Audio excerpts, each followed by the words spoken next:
Good afternoon and welcome back to NASA's Johnson Space Center. This is our briefing following the mission management team meeting today. This is flight day 15 of the STS-134 space shuttle mission to the International Space Station.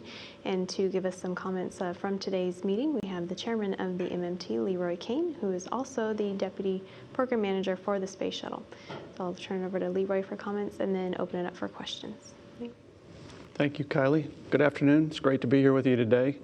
We are, as you know, coming to the end of a spectacular mission here with Endeavour. The crew continues to perform excellent, as well as the vehicle on orbit.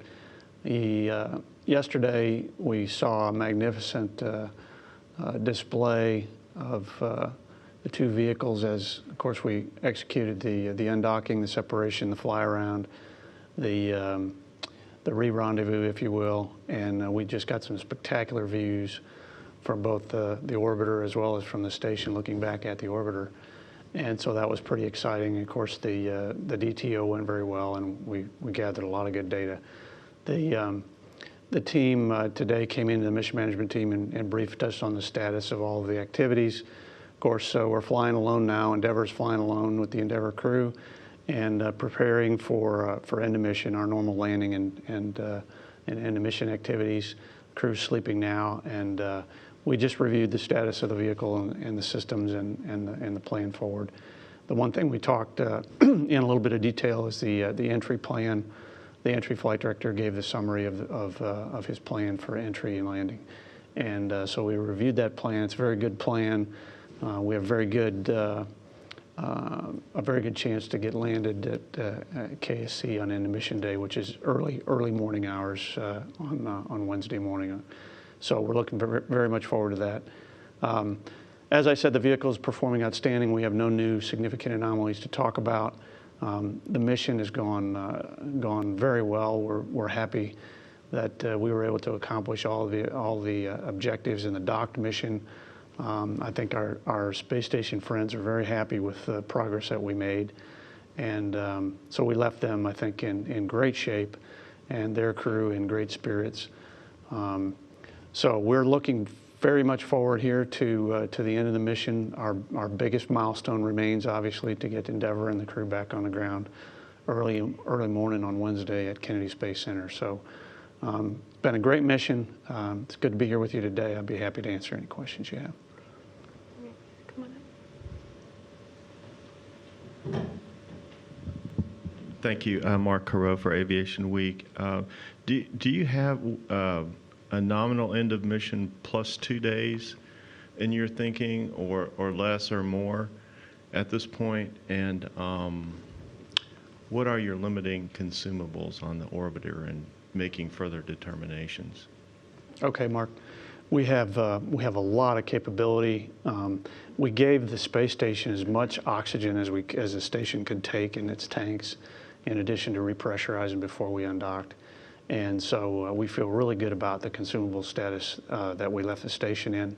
And again, because we had some capability going into the mission, not knowing exactly how much power AMS was going to use before we got her off the ship and onto the station, as well as some other factors, launching on time and things of that nature, we have a lot of cryo capability, a lot of the cryogenics that we use to power the fuel cells for the power on the vehicle.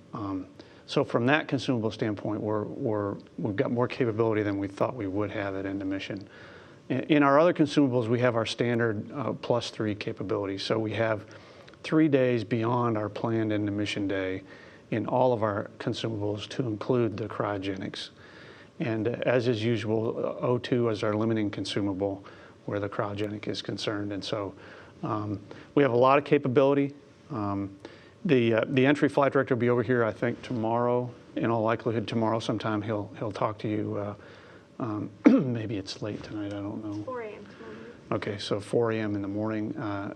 He'll be here to talk to you in detail about the entry plan, and he can give you the details of the consumables as well. But in general, we have end of mission, what we call end of mission +3 capability, which is 3 full days of capability to extend beyond our planned end of mission day if we should need it.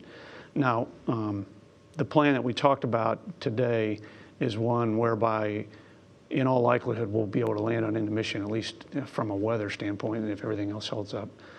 But if we're not able to, then we would, in all likelihood, call up Edwards and try to land on into mission +1. It's been a long mission, and we do like to factor in all of the other things that we think about for mission duration.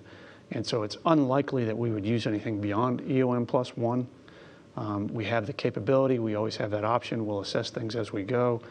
But the plan right now would be to land, if not on into mission, then in all likelihood on EOM +1.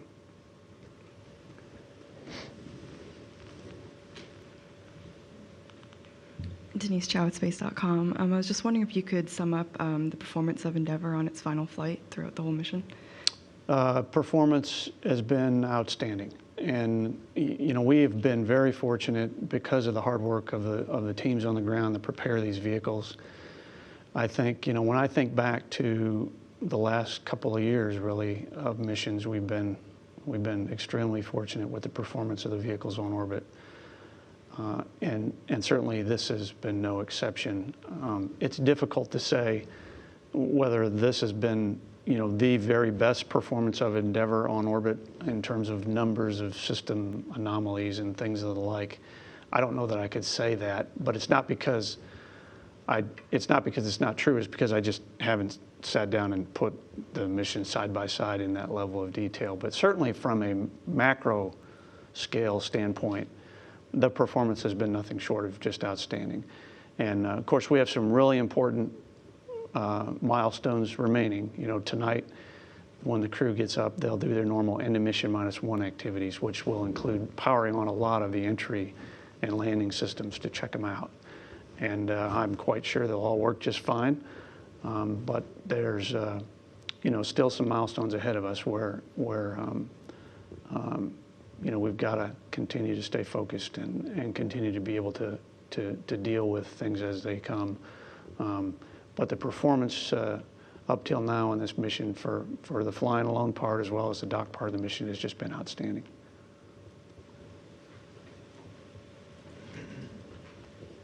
Hi, Robert Perlman with CollectSpace.com.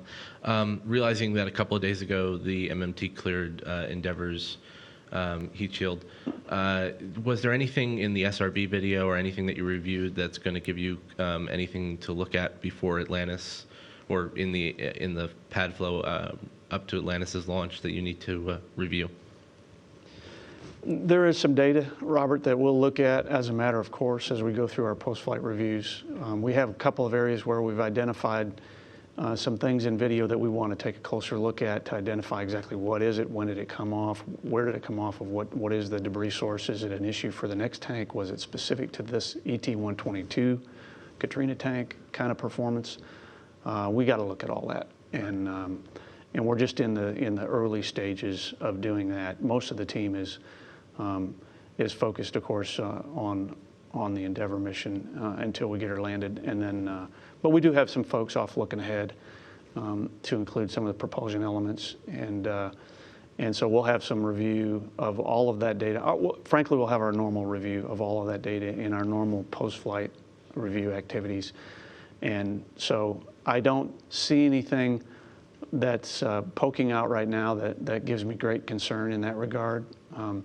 But again, it's usually not until we get the wheels on the ground and we really put more of our focus on the next mission before we can say with any great detail or confidence that that all those reviews are complete. So that's forward work for us.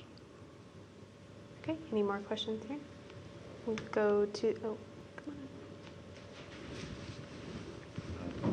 Thanks, Mark Carreau, for Aviation Week.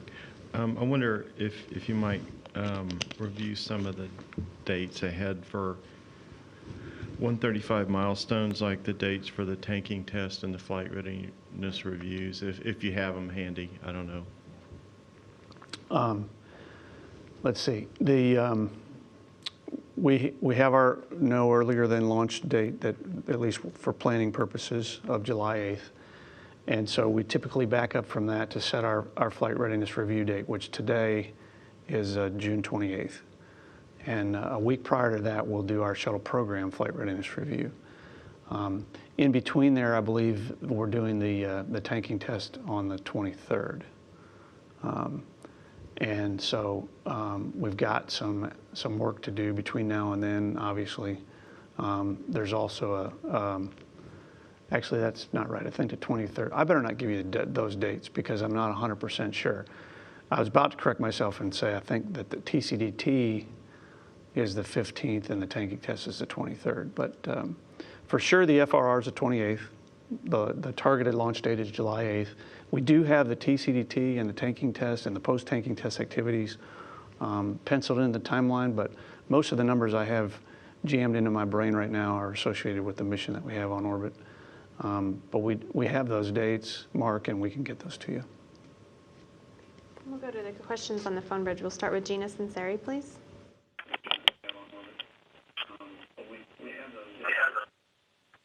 Gina, are you there?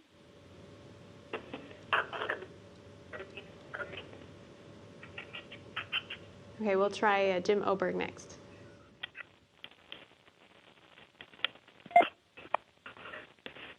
Jim, are you on the line? Yeah, hello there. Okay, go ahead, Jim. I'm wondering if we have any, Leroy, if you have any update from outside about the status of the Soyuz back-out pictures. You got the shuttle pictures of the ISS. We're still waiting for the Soyuz pictures of the ISS. Yeah, Jim, we're all pretty excited to see him. I hope we get to see him sooner than later. The last I heard was we should expect them not earlier than June 6th. And I suppose there's an outside chance we may get a sneak preview of them before that, but I don't have any better intelligence for you than that right now.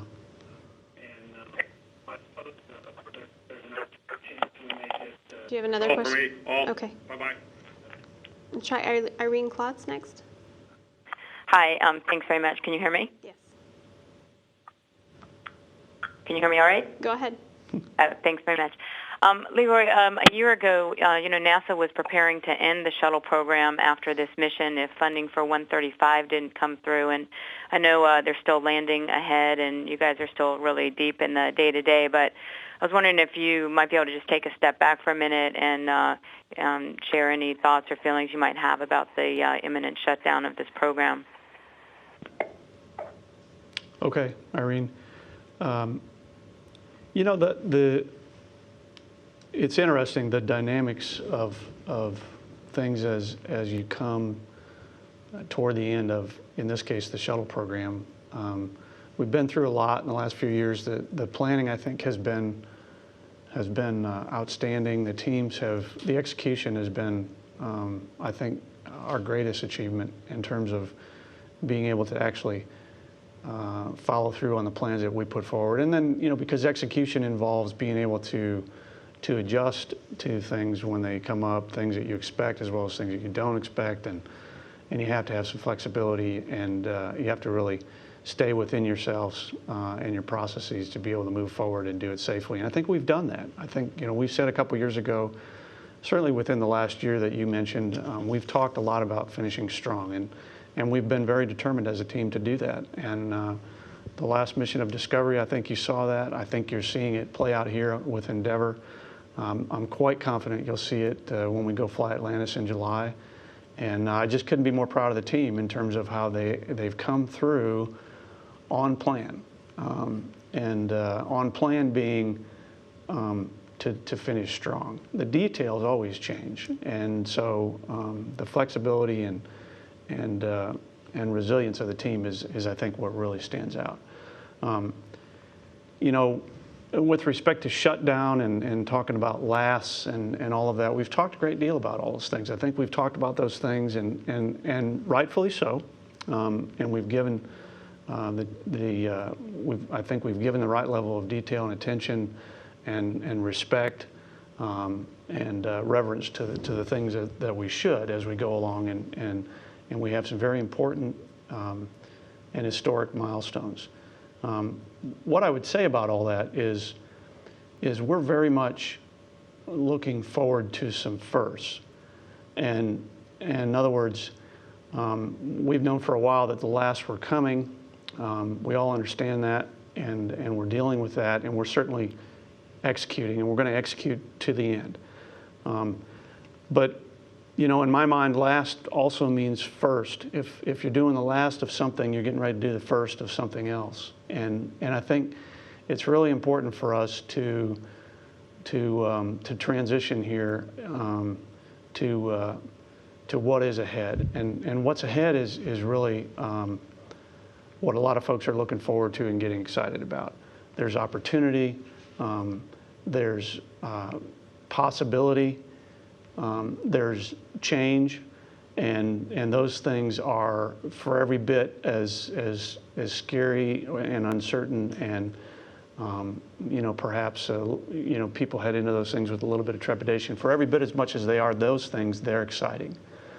And so that's what I'm beginning to think about, Irene, when I think of last is more about first, and about new, and about moving forward, and about what can we do next, and about, you know, while we're recognizing what we've done with the shuttle, and certainly it's more than you know, we could talk about for hours and hours and hours, and we should continue to do that, and I know we will, and we've chronicled those things, and we should continue to do that, and we will finish strong. We'll finish this mission strong.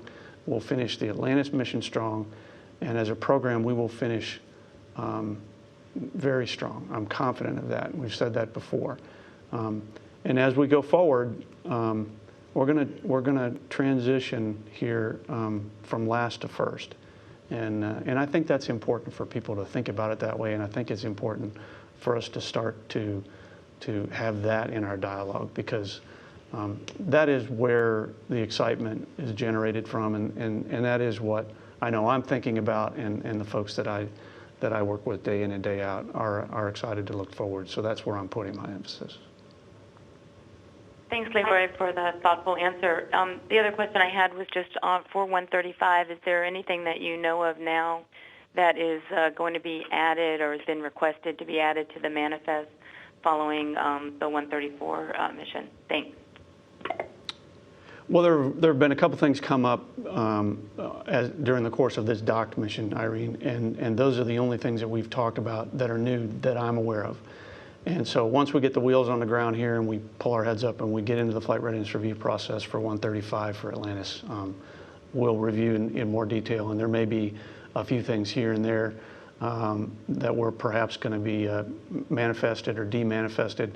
Two things from this mission, from the dock phase, we talked about. One is one of the bags of water, one of the CWCs, and so there's a plan in work to try and bring back another one in the MPLM on 135. Another one is a grapple fixture that we're leaving behind here, and we may end up bringing it back in the MPLM as well on STS 135. So. Those are two notable items, and then there will always be other puts and takes to the manifest between now and the next week or two where the MPLM is concerned, and then maybe a little bit beyond that for the mid-deck items. Thank you. Okay, next on the line is Bill Harwood. Bill, are you still there? Okay, we'll try James Dean, please. Thanks very much, James Dean from Florida today. I had a few questions. First, just a quick one, Leroy, on the weather. You sound pretty confident about getting down on the EOM. I just wonder, is that because the crosswinds that we're now seeing as a violation are real close to the allowable limits? Yeah, James, the weather briefing today was pretty good, and again, the entry flight director will give you all the details associated around that. My takeaway from the weather briefing was that the feature that's setting up pretty much in the next 24 hours here is one that's going to cause the winds to be out of the east, and they're going to be blowing a little bit. But in all likelihood, probably if they're around our limits, they're not going to be really above them or much above them. And then as you go through the night, you know, the second opportunity looks like it might be a little bit better. So primarily my confidence in the end of mission weather at this point is it's nighttime. It's usually not that windy at night. Even when a feature like this sets up, a lot of times we're able to, if not the first opportunity, the second opportunity, when things die down a little bit, we're able to make it work out. And if not, that's perfectly fine. It's end of mission day. We do our best. We'll try to get into KSC. There's no reason to push things, and I know that the team will look at possibly going around to the next day, depending on what cards were dealt. So, but overall, as far as weather forecasts go, it's pretty good, and it's a good time of day / night, I guess, very, very early in the morning in Florida. Generally, a good time to try to get in terms of weather. So it looks pretty good overall. Thanks. And so if it does work out, I assume that you'll be there, and just wondered if you could comment on kind of that special coincidence, I guess, of Atlantis rolling out at the same time. And just following up on Irene's question, what do you think the tenor of the Space Center will be as that's all unfolding? Will it be a happy or sad occasion? Well, let's see. First of all, yeah, it was really nice of our KSC team members to schedule things so that we could be there at the same time as Atlantis rollout. So for anybody that can be there in the evening before landing, before Endeavor's landing on Wednesday morning, you'll be able to witness a rollout to the launch pad of Atlantis, weather permitting. Which, again, we have a good forecast. It sounds like it will be a good night for a rollout as well. So we very much appreciate that. And of course, I'm kidding a little bit, because the schedule is not driven, doesn't have anything to do with my schedule or anybody else's for that matter. We go when we're ready, obviously. But that'll be nice. It'll be exciting. It'll be an opportunity for the team to see two large, vehicle milestones. One, obviously, with getting Atlantis out to the launch pad, and then following that up just a few short hours later with hopefully landing on the first opportunity at KSC of Endeavor. So, the tenor will be excitement, James. Folks get really excited about these things, as well they should. They work really hard to get to this point on any one of these. In the case of Atlantis, to get to this point in the flow of Atlantis. Obviously, this is huge because it's the final rollout of Atlantis to the launch pad, and a lot of excitement around that. Sadness. People deal with these things in their own ways, and so I would expect overwhelmingly, though, the air and the overall tenor of the thing to be a lot of excitement, and again, folks realizing that what we're doing here is really important. It's been in some ways it's been historically it will be very important in many ways, but at the same time, really looking forward to what we're about as an agency and what we're about as a nation in terms of moving forward and having a lot of excitement and about that and being able to look forward to what's next. Thanks very much. And then lastly, I just want to ask you, you discussed how Endeavor has left the station in very good shape, and just wondered if you could look ahead again to 135 and just sort of explain how that mission picks up from where Endeavor left off in terms of, station's long-term sustainability and operation. Sure.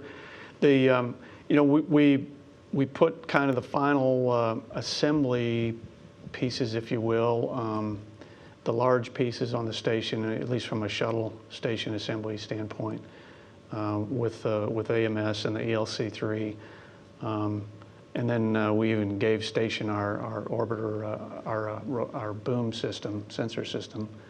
And so we won't be leaving any other large pieces behind when we come up with Atlantis. Obviously, we have the MPLM and the associated cargo in it that we'll haul up and unload, and then we'll repack it with some things we're going to bring home. It'll be very much a logistics kind of mission. The last opportunity for the shuttle to do that for the space station, and so the missions are different in that regard. Neither one is more important than the other, in my opinion. They're both very important. This one was really important for the station, for us to be able to get here and accomplish this mission. And obviously, we've completed the dock phase of it. And again, as I said, we have, as we look forward, I keep reminding you as well as everyone else that our most significant, most important milestone remains for Endeavor's mission here on orbit, and so we look forward to that Wednesday morning. But as it relates to 135 and the Atlantis mission, it will be very important for station as well. I think I probably cannot characterize the importance as well as some of my friends in the space station program can do for you when they come over and talk to you.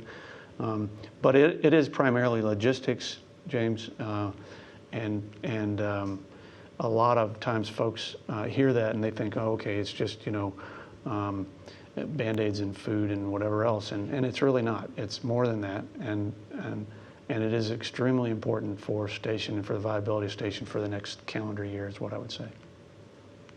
Thanks a lot. Okay, we'll try back on the line. Is Gina on there? Yes, I'm on the line. Leroy, you talked about the importance of 135 as a logistics mission. People have described it as kind of a U-Haul truck going up and a recycling truck coming back. How do you sell this to people who say, boy, that's boring?